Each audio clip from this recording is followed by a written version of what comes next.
நான் தான் ஜோகானா. வாங்க இன்னைக்கு கதைக்குள் போகலாம். இந்த சுவாரஸ்யமான கதைக்குள்ளே பயணிப்போம் வாங்க.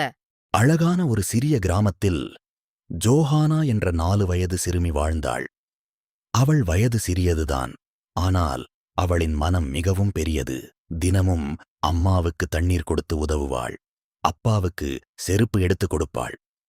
ஒரு நாள் சாலையை கடக்க முடியாமல் நின்ற பாட்டியின் கையை பிடித்து பாதுகாப்பாக கடத்தினாள். சகோதரன் ஜோயல் தனது பொம்மையை இழந்து அழும்போது அவனை ஆறுதல் கூறி சேர்ந்து தேடி கண்டுபிடித்து மகிழ்ச்சியை பகிர்ந்தாள்.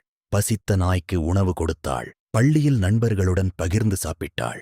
எப்போதும் சிரிப்பை பரப்பினாள். அவளின் நல்ல மனசை பார்த்த ஆசிரியரும் நண்பர்களும் அவளை பாராட்டினர்.